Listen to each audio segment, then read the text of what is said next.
تیسرا عقیدہ میں غوث پاک کی کتاب سے عرض کروں گا، یہ بنیاد طالب علم اور جو عقیدہ غوث پاک بیان کر رہے ہیں تو جو فرماؤ جو عقیدہ غوث پاک بیان فرما رہے ہیں، اب آج کا کوئی پیر آج کا کوئی مولوی اگر غوث پاک کے خلاف کرتا ہے ہم اس کے پیچھے چلیں گے یا غوث پاک کے پیچھے؟ بولیے، یہ تو پیرانے پیر ہیں، ان کی ولایت پر تو امت کا اتفاق ہے، شک ہی کوئی نہیں ان کی ولایت کے اندر اللہ کا ولی ہونے میں اور سچا سچا ہونے میں فرق شک ہی کوئی نہیں، تو لہٰذا جو ان کے پیچھے نہ چلے ہم اس کے پیچھے نہیں چلیں گے۔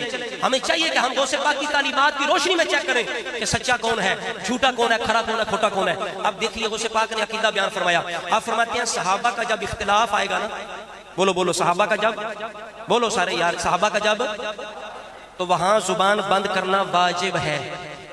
بولو صحابہ کے اختلاف کے اندر زبانوں کو بند رکھنا، چونکہ اختلاف نبیوں میں بھی ہوئے ہیں۔ بولو اختلاف، صرف اختلاف، ہر اختلاف دشمنی کی بنا پر نہیں ہوتا، بدنیتی کی بنا پر ہر اختلاف نہیں ہوتا۔ اگر ہر اختلاف بدنیتی کے معاذ اللہ بنیاد پر ہو یا ہوتا تو پھر حضرات انبیاء کے درمیان پھر اختلاف نہ ہوتا۔ اگر نبیوں کے درمیان بھی اختلاف ہوا تو پتہ چلا ہر اختلاف دشمنی کی وجہ سے نہیں ہوتا۔ اسی طرح آل کے اندر ہوا، اہل بیت کے اندر ہوا، اصحاب رسول کے اندر ہوا، بخاری مسلم کی روایتیں ہیں، حضرت عباس حضور کے چاچا ہیں، ان میں اور مولا علی میں اختلاف ہوا، بخاری مسلم روایتیں پڑھیں، تو ہم کسی کی توہین کر سکتے ہیں؟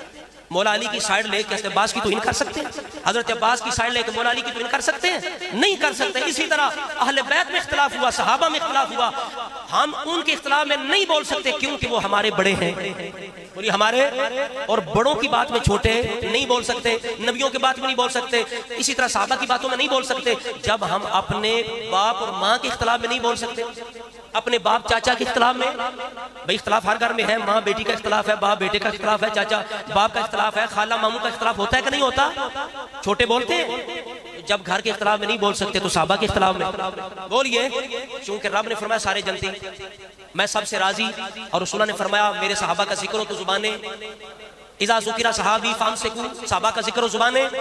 اب غوث پاک نے یہ آیتیں نقل کی آگے، بات لمبی اس لیے میں آپ اختصار کے ساتھ کرتے جا رہا ہوں، میں انشاءاللہ آپ کے الفاظ سنا رہا ہوں آپ کو۔ بات یہ ہے کہ غوث پاک کہتے ہیں جب اہل سنت نے دیکھا نا، قرآن کی آیتوں کو دیکھا، حضور کے ارشادات کو دیکھا، تو اہل سنت نے اپنا اتفاق کر لیا اس عقیدے پر کہ صحابہ کے اختلاف میں زبانیں بند رکھنا واجب ہے۔